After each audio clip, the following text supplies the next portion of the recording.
Bab 156. Senyum bahagia Andika dibalas oleh tatapan tajam Riani. Namun Andika tak peduli.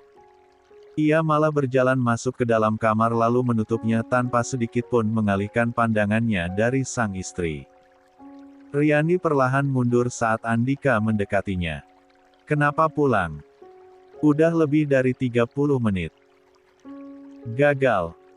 Andika tertawa namun matanya berkaca-kaca dan ia tak peduli dengan kemarahan istrinya.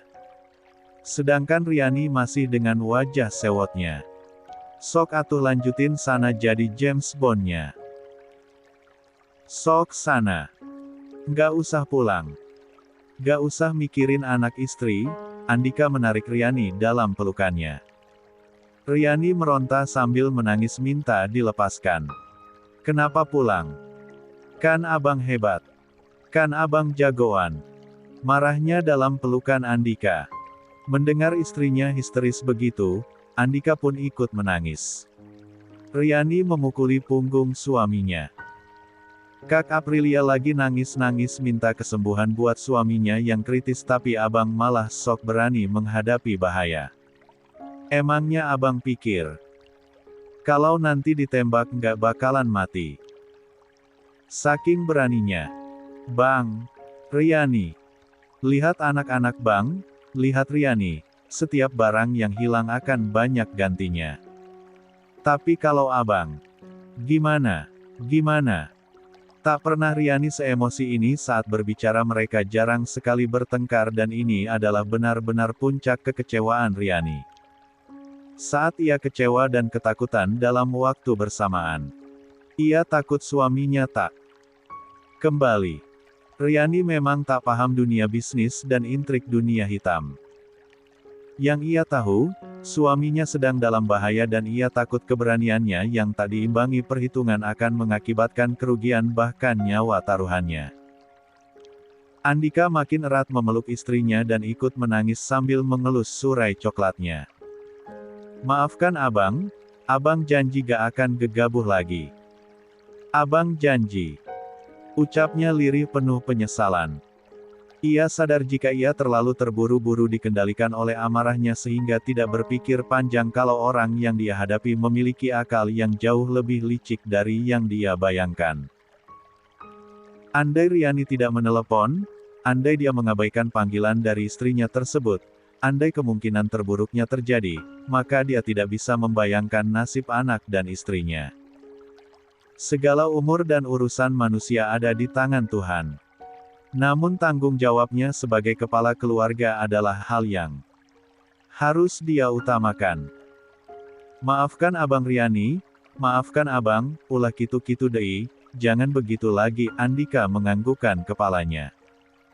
Tak lagi akan bertindak di luar batasannya sebagai manusia. Ana, gimana bang? Tanya Andika paginya saat ia menengok keadaan Boril di rumah sakit. Sakit Andika. Andika tertawa kecil. Ia duduk di samping ranjang kakaknya. Geli gue dengernya. Sialan lo. Gue lagi sakit nih, hawa apa kek?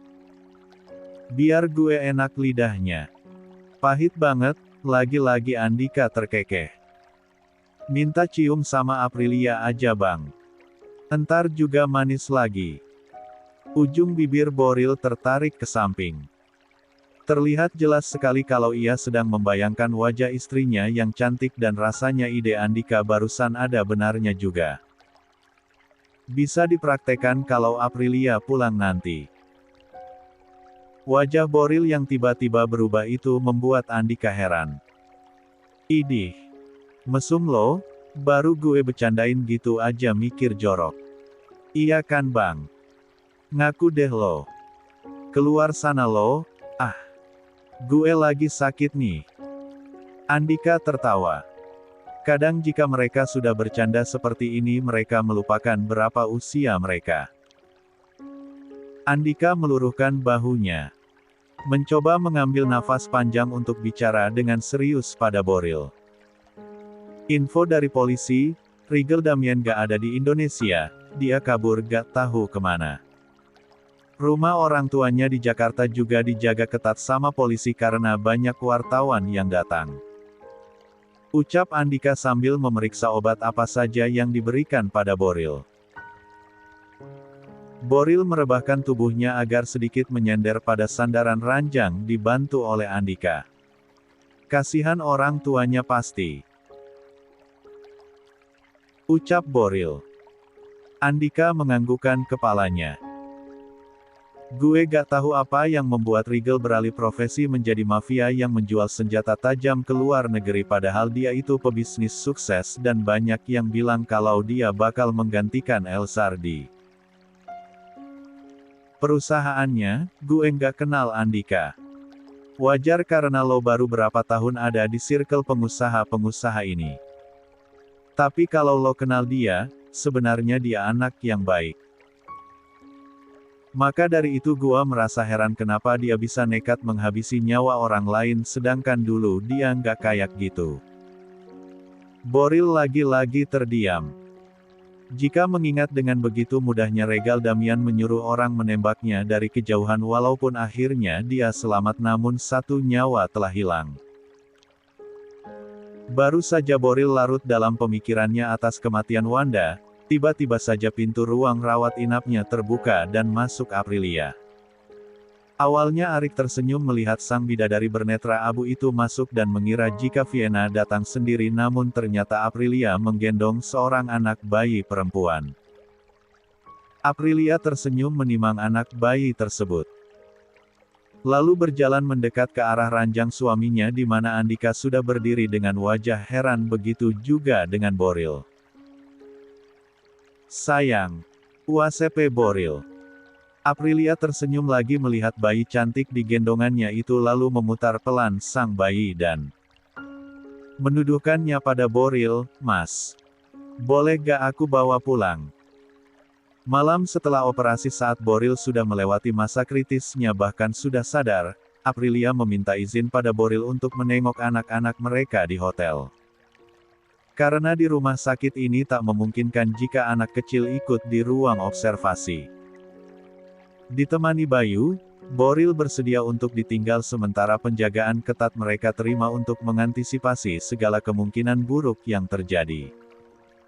Peristiwa penembakan yang menginginkan nyawa Boril meskipun gagal namun masih merenggut nyawa lainnya.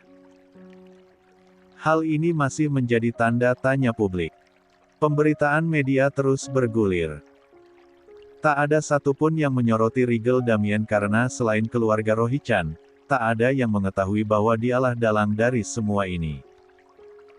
Media justru semakin penasaran dengan identitas wanita yang menjadi salah satu korban dan meninggal dunia di tempat. Wanda, 25 tahun dikenal sebagai wanita penghibur. Berbagai spekulasi dan dugaan beredar di media terkait dengan perempuan tersebut. Ada yang mengatakan jika Wanda adalah wanita simpanan Boril atau wanita yang disewa oleh owner WANGPED tersebut selama berada di Surabaya. Bahkan ada juga intrik cerita cinta segitiga ala kaum sultan yang tak segan melibatkan urusan, hilangkan nyawa jika sudah saling mengusik. Hal-hal itulah yang membuat Aprilia gusar. Meski ia 1.000.000% selalu mempercayai suaminya, ia ingin memastikan sendiri cerita yang sebenarnya. Papa lalu ngusir perempuan itu Mavi. Ucap Alex yang Aprilia temui di lobi rumah sakit. Aprilia terkejut ketika mendengar Alex mengatakan jika Wanda menghampiri Boril di depan kamar hotel dan menawarkan diri sampai Boril hampir marah kemudian mengusirnya. Gak mungkin tiba-tiba wanita itu nyamperin kan Alex. Alex menganggukkan kepalanya. Awalnya saya menganggap seperti itu Mavi, mungkin karena dia tahu siapa itu Papa, jadi dia ya, mau menggoda demi mendapatkan uang. Itu awalnya karena dia nekat banget dan gak putus asa walau ditolak. Tapi setelah melihat kalau dia rela mengorbankan diri untuk keselamatan kapal aku pikir ada sesuatu hal yang lain dari perempuan itu Mavi. Iya Alex, aku juga mikir gitu. Gak mungkin kan kalau dia rela mati demi Mas Boril. Sedangkan dia punya bayi. Ingatan Aprilia menerawang pada kedua buah hatinya. Andai ia ada di posisi itu dan meninggalkan mereka yang masih kecil, Aprilia menggelengkan kepalanya cepat tak mau berpikiran yang buruk. "Mavi, kenapa?" tanya Alex yang panik karena Aprilia seperti orang yang gelisah. Aprilia menetralkan nafasnya setelah tadi beranggapan buruk. Dia kemudian melihat Alex. "Alex, kamu mau antar saya ke rumah wanita itu?" "Maksud Mavi? Ke rumah wanita itu? Jenazahnya udah pulangkan." Alex cukup terkejut ketika Aprilia mengungkapkan permintaannya. "Buat apa Mavi?" tanya balik Alex yang agak kurang setuju dengan ibu mertuanya tersebut. "Saya mau bertemu keluarganya Alex." Sebenarnya ada banyak kata yang ingin sekali Alex sampaikan pada Aprilia mengenai keinginan Aprilia yang ingin bertemu dengan keluarga Wanda. Namun dia tidak berani untuk membantah ibu mertuanya tersebut. Akhirnya Alex pun ikut mengantarkan Aprilia ke rumah Wanda berkat informasi dari beberapa asisten yang diarahkan untuk mencari alamatnya. Aprilia dan Alex sampai di depan di gang sempit dan kumuh yang hanya bisa dilalui dengan berjalan kaki. Keduanya masuk menelusuri jalan sedangkan sopir dan asistennya menunggu di dalam mobil. Kira-kira berjarak 100 meter dari mulut gang mereka sampai di sebuah rumah kecil yang sederhana. Nampak bendera kuning di pintu pagarnya yang telah lapuk. Kondisi rumah sudah sepi, kemungkinan jenazah Wanda sudah dimakamkan. Karena sudah tak banyak pelayat di sana, lazimnya ketika ada sebuah duka di satu rumah. Dengan berdebar Aprilia pun masuk semakin dalam hingga menuju pintu rumahnya yang tak tertutup. Tak ada aktivitas di sana. Hanya ada seorang wanita tua yang duduk di sebuah sofa usang. Jika Aprilia tidak salah mengingat, dia adalah wanita yang menangis histeris di rumah sakit waktu itu ketika mengetahui Wanda sudah tiada. Juga ada wanita parubaya yang menggendong bayi perempuan. Bayi itu terus-menerus menangis meski digendong dan dinyanyikan lagu sayang serta ditenangkan. Naluri keibuan Aprilia langsung bangkit. Tanpa meminta izin, dia masuk ke dalam rumah tersebut dan mengambil perlahan sang bayi dalam gendongannya. Membuat ibu serta kakak dari Wanda heran dibuatnya. Sementara Aprilia memandang wajah cantik bayi dengan bulu mata yang sangat lentik itu yang kini masih terisak menangis, namun berangsur berhenti ketika Aprilia menggendongnya dan menenangkannya. "Mbak siapa?" tanya wanita tua itu. Ia ingin mengambil kembali sang cucu dari tangan Aprilia, namun Aprilia mencegahnya. Dengan mata yang berkaca-kaca. "Mbak siapa?" tanya ibu itu lagi. Aprilia terdiam sebentar lalu melihat sang ibu. "Saya istri dari orang yang anak ibu selamatkan dari penembakan. Paka. Sekarang. Rumah sakit PHC. Ruang observasi Boril. Mas, boleh enggak aku bawa pulang?" Ucapan Aprilia barusan bukan hanya mengejutkan Boril namun juga Andika Dilan Rohichan. Kedua adik berkakak itu berpandangan lalu melihat lagi ke arah Aprilia. "Siapa?" tanya Boril. Aprilia tersenyum lalu mencium pipi gembil bayi cantik itu. "Seva Zehra," jawab si netra abu memperkenalkan nama si bayi berbulu mata lentik dengan alis tebal yang hampir menyatu. Boril berdecak. "Bukan namanya sayang, tapi, siapa? Sampai kamu izin mau bawa pulang?" tanya Boril dengan menekankan kata siapa. "Putri semata wayangnya Wanda. Dek." Boril pernah mendengar nama itu sekilas, ingatannya terlempar pada malam sebelumnya di mana seorang perempuan memperkenalkan namanya sebagai Wanda dan wanita itu juga yang menawarkan dirinya dan wanita itu pula yang menjadi tameng serta menyelamatkan nyawanya. Ibunya menjadi pahlawan dengan menjadi pelindungmu Mas. Boril mendengar berita itu di mana wanita yang mendorongnya saat terjadi penembakan ternyata harus kehilangan nyawa. Air wajah Boril berubah menjadi serius kala mengingatnya. Aprilia melihat perubahan wajah itu, hatinya yang lembut, akan mudah tersentuh dengan keadaan emosional seperti ini. Ia lalu mendekati ranjang suaminya di mana Andika masih berdiri di sampingnya. "Boleh kan Mas, kita bawa pulang. Baby Seva ini yatim piatu Mas," pinta Aprilia lagi dengan puppy eyes-nya. Wajah imut nan cantik ibu dengan dua anak ini memang sangat menggemaskan andai Boril tidak sedang dalam kondisi seperti ini. Ya Masya. Boril berpikir sebentar lalu menatap bayi tersebut. Harum minyak kayu putih berpadu bedak menyamankan indera penciumannya. Boril lalu memandang wajah istrinya. Boril membuang nafasnya kasar. Enggak. Senyum di raut wajah cantik itu pun memudar. "Ya, maksudmu adopsi?" Aprilia menganggukkan kepalanya. "Atas alasan apa?" tanya Boril. Aprilia terdiam sebentar. Andika yang paham tentang situasi ini lalu angkat bicara. Gue ke depan dulu ya." Tanpa menjawab, Boril hanya melihat Andika berlalu pergi dari mereka. Adiknya itu paham jika ini sudah mengarah pada urusan pribadi rumah tangga dan lebih memilih untuk tak ikut campur. Setelah Andika menutup pintunya dari luar, barulah Aprilia mulai bicara lagi. "Dia udah gak punya siapa-siapa Mas.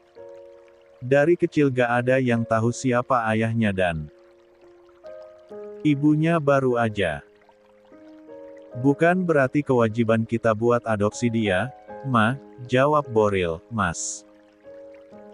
Boril membetulkan posisi duduknya dan sedikit meringis ketika luka itu terasa saat dia menggeserkan tubuhnya. Aprilia nampak kesusahan menolong Boril sambil menggendong Seva. Lalu duduk di samping Boril. Dengan wajah khawatirnya.